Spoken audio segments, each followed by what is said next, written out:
নাম মোহাম্মদ বিল্লাল শেখ, পিতার নাম মোহাম্মদ সুনামিয়া শেখ, গ্রাম বয়রা, থানা গড়রা, জেলা নড়াই। ইশার পরে বাড়ি যায় ওই হিসাব করি, প্রত্যেকদিন হিসাব করি টাকা পয়সা গোছ গাছ করে ধুয়ে ভাত খাই এরকমই আজকে ভাত খাইছি, খাইতে বসেই খাইছি। কয়টার দিকে? এটা 9টা, 1টা থেকে 9টার সময় খাইছি ভাত খাইতে। আমি বৌদি পাশে কি আজকে ছেলে মেয়ে কি আপনার? একটা ছেলে। কত বছর আগে বিয়ে করছেন? 9 বছর আগে বিয়ে করছি, 8 বছরের ছেলে মেয়ে। আপনার স্ত্রীর নাম কি? রুমা বেগম।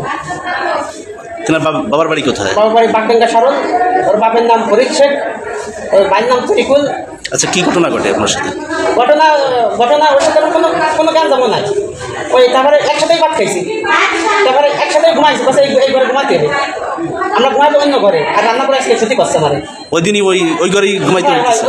ওই রান্না করে ঘুমাতে করছে, এই ঘরে ঘুমাও, না এই ঘরে ঘুমাই, জায়গা বেশি আছে, ওই ঘরে ঘুমাই। আমার কাছে আসতে ঘুমা দিও, তবে সব কিছু ওই ঘরে সব কিছু এই ঘরে বিছাইছে, তারপরে বিছাইতেছে, শুয়ে রয়েছি, শুয়ে থাকলি আমি ঘুমেছিলি, আমি তো ওষুধ খেয়ে ঘুমালি, হঠাৎ করে এটা চাপ দিয়ে হঠাৎ করে তুই উঠছে, তুই বলতেছে ঘুমেছে তারাই বলতে উঠছি, আমি তাই বসতে পারছে তো খাইতে লাগবে আজকে। বটিটা কারাতে? বটি ওই মারাতে খাইতে ফেলাই দেবো আর রাখবো না। তারপরে কি আমি বাবাতে সাইকেল ধরেছি, আর ওর ডাইনের তো বসে ধরেছি, বসতে পাইতেই যাচ্ছে, আমার হাত রক্ত পার হয়ে যাচ্ছে, আমি তাও ছাড়তেছি না, কেন ওর সাথে জোরাজুরি করতেছি। ও আমার পায়ে ইয়ে ধরেছে, পায়ের সাইডে ধরেছে, আমি জোরাজুরি না আমি দৌড়ে শিখতে গেছি, আপনার আমার যাইতে পরে স্থানীয় লোকজন আপনার হাসপাতালে নিয়ে আসে? স্থানীয় লোকজন আমার দেশের প্রতিবেশী। পুরুষাঙ্গ কাটছেন কেন বলেন, কি কারণে কাটছেন?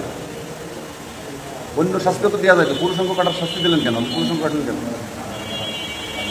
এটা পারিবারিকভাবে ঝামেলা, পুলিশ প্রশাসন ছিল, মিটাইতে পারতেন না? পারতেন? আপনার স্বামীর নাম কি? বিল্লাল শেখ। আপনার নাম কি? রুমা। আপনার বাবার নাম কি? ভুলে গেছেন? হ্যাঁ, ফরিদ শেখ। আপনার ছেলে মেয়ে আছে? একটা বাচ্চা। এখন বাচ্চার কি ভবিষ্যৎ হবে, আর আপনার কি ভবিষ্যৎ হবে, আপনার স্বামীর কি ভবিষ্যৎ হবে? এই ভুলটা করলেন, এটা তো আইন আদালত ছিল, তার সেই সমস্ত করেও তো করা যেত। বুঝতে পারেন নাই? কাটছেন কি মানে পুরো, না মাথাতে, না মাঝখানে থেকে? ঠিক আছে।